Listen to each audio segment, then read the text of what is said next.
ॐ नमस्ते वासुदेवाय सर्वभूतस्खराय च ऋषिकेश नमस्तभ्यं प्रपन्यां पाहि मां प्रभु। मर्मानुवाद।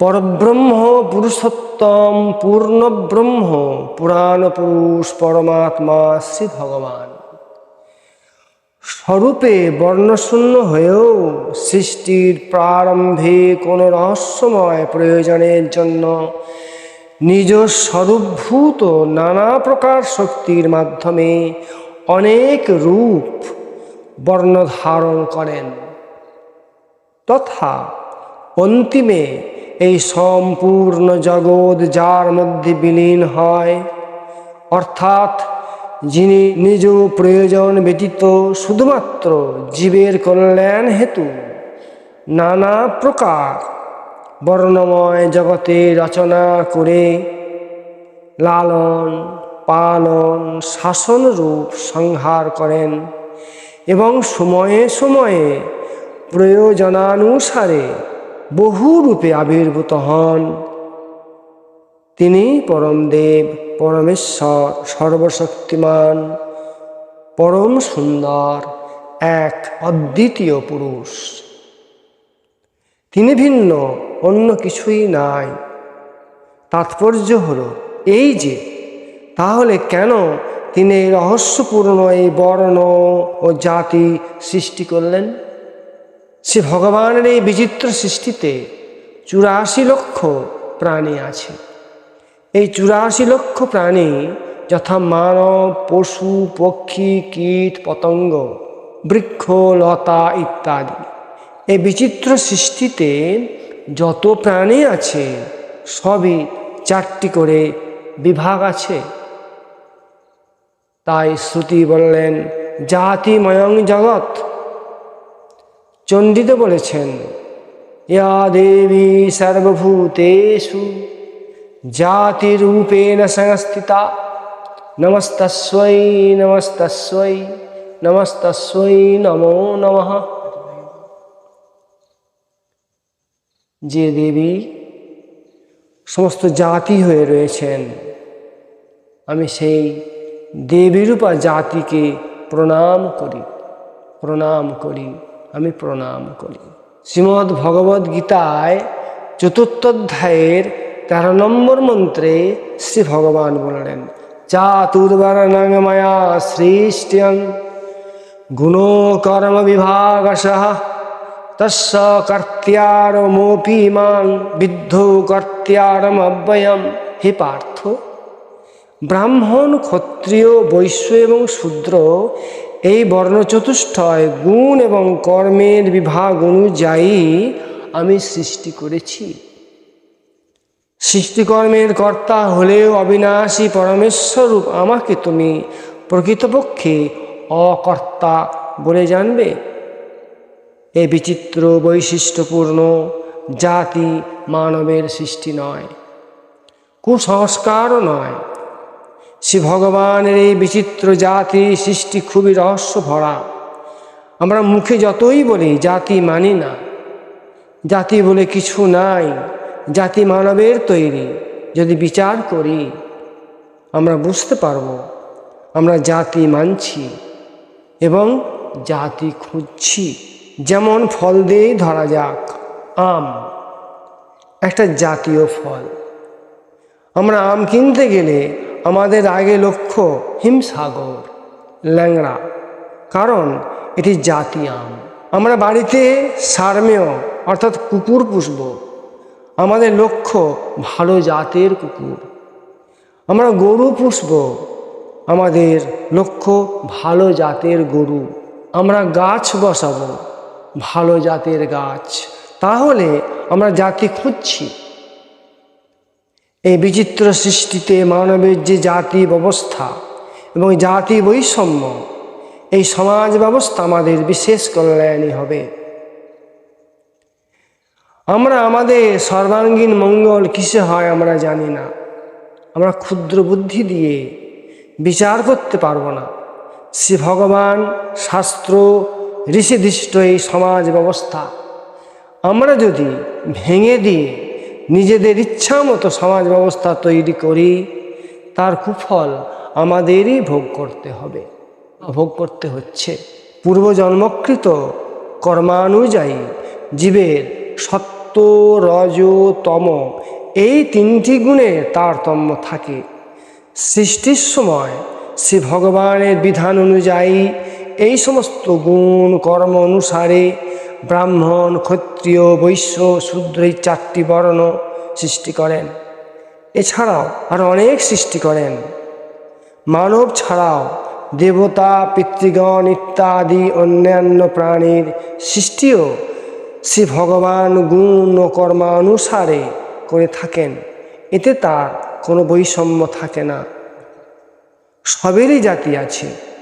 তাই ভগবান বললেন, আমি কর্তা হলেও আমাকে অব্যয় পরমেশ্বর অকর্তা রূপে জানবে। অব্যয় কথাটি শ্রী ভগবান কেন বললেন? এই অব্যয় কথাটির তাৎপর্য হলো এই সৃষ্টি রচনাতে ভগবানই উপাদান। শ্রী ভগবানই উপাদান কারণ এবং তিনি নিমিত্ত কারণ। যেমন মৃত্তিকা পাত্রের মৃত্তিকা হলো উপাদান কারণ এবং কুম্ভকার হলো নিমিত্ত কারণ।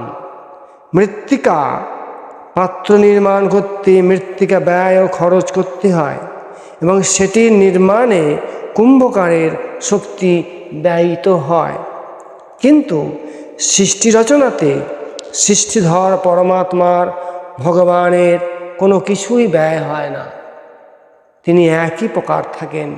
তাই সে ভগবানকে অব্যয়ম বলা হয়, অর্থাৎ তিনি পূর্ণময়। তার থেকে কিছু নিলে তার কিছুই কমে না, পূর্ণই থাকে। শ্রী ভগবানের উক্তি চাতুর্বর্ণ মায়াসৃষ্ট পদটিতে বিশেষভাবে মানব সত্তার কথাই ভগবান বলেছেন। কারণ বর্ণ বা জাতি বিভাগের বিষয়টি একমাত্র মানবই বুঝতে পারে এবং সেই অনুযায়ী কাজ করতে পারে। কর্ম করার অধিকার একমাত্র মানবেরই আছে। এই রহস্যাবৃত জাতির সৃষ্টি গুণ এবং কর্মের মধ্য দিয়ে মানব কল্যাণের, মানব সভ্যতার ভাবই পরিপুষ্ট। প্রথমত জীব সে ভগবানের অংশ এবং দ্বিতীয়ত তিনি সমস্ত প্রাণীর সুহৃদ। তাই তিনি সর্বদা জীবের মঙ্গলের দিকেই লক্ষ্য রাখেন। অতএব মানবের কর্তব্য হল নিজ বর্ণ জাতি অনুযায়ী সমস্ত কর্তব্য কর্মের দ্বারা সেই একমাত্র পরম দেবের উপাসনা করা। এখন যদি প্রশ্ন হয় যে আমরা বর্ণ বা জাতি মানব কেন? উত্তর হলো, যেমন একটি লঙ্কা গাছ, এই গাছটি প্রকৃতিগতভাবে সে বর্ণ ও জাতি নিয়েই জন্মগ্রহণ করেছে। এই লঙ্কা গাছটির মধ্যে গুণ ও কর্ম স্বাভাবিকভাবেই বর্তমান। যদি আমরা এই ক্ষুদ্র গাছটিকে অবজ্ঞা করে এর জাতি গুণ ও কর্ম না মানি, আমরাই কষ্ট পাব এবং না মানার দরুন লাভ থেকে বঞ্চিত হব। এই লঙ্কা গাছটির জাতি গুণ কর্ম না মান্য করে এর ফল মুখে চিবুতে বা হাতে মাখতে শুরু করি, তার ফল কতটা যে খারাপ হবে অনুমেয়। এই একটি উদাহরণ সমস্ত বর্ণ জাতি গুণ কর্ম পরিচয় বহন করে চলেছে, আমরা মানি বা না মানি। তবে যারা বুদ্ধিজীবী, যাদের অন্তর্দৃষ্টি লাভ হয়েছে, তারা দেখতে বুঝতে পারছেন প্রত্যক্ষ থেকেই অপ্রত্যক্ষ, লৌকিক থেকে অলৌকিক, স্থূল থেকে সূক্ষ্ম উপলব্ধি হয়। মানবের যখন কামনা বাসনা উৎপন্ন হয় তখন তার লক্ষ্য থাকে উৎপত্তি ও বিনাশশীল বস্তুর ওপর। উৎপত্তি ও বিনাশশীল বা অনিত্য পদার্থের দিকে লক্ষ্য থাকলে সে নিত্য সপ্রকাশ ভগবানের তত্ত্ব জানতে বুঝতে পারবে না। কিন্তু কামনা বাসনা দূর হলে, যখন অন্তঃকরণ শুদ্ধ হয়, তখন স্বাভাবিকভাবেই শ্রী পরমাত্মা ভগবানের দিকে লক্ষ্য চলে যায়। আর দৃষ্টি শ্রী ভগবানের দিকে গেলেই মানব জানতে পারে, বুঝতে পারে যে শ্রী ভগবান প্রাণী মাত্রেই পরম সুহৃদ। তাই তাঁর দ্বারা কৃত সমস্ত ক্রিয়াই প্রাণীদের পরম মঙ্গলের জন্যই হয়ে থাকে।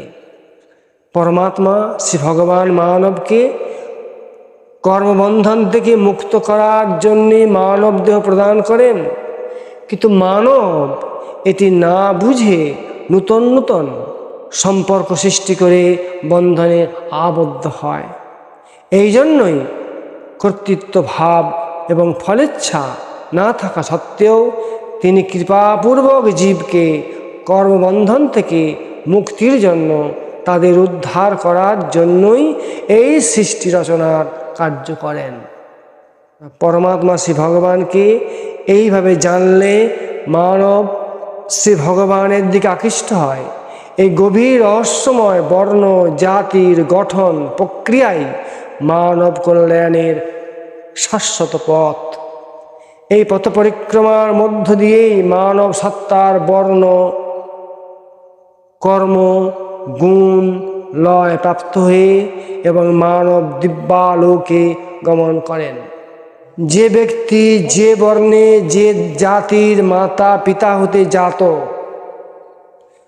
তার দ্বারাই সেই জাতক জাতিকার জাতি মানা হয়। এই জাতি শব্দটি যোনি প্রাদুর্ভাবে ধাতুর দ্বারা সৃষ্ট, যেটি জন্ম থেকে জাতি প্রদান করে আর কর্ম থেকে কৃতি শব্দ হয়, তবেই জাতির সম্পূর্ণতা পায়। সেই অনুসারে কর্তব্য কর্ম শাস্ত্র নির্দিষ্টভাবে করলেই সম্পূর্ণতা পায়। জয় শ্রীকৃষ্ণ।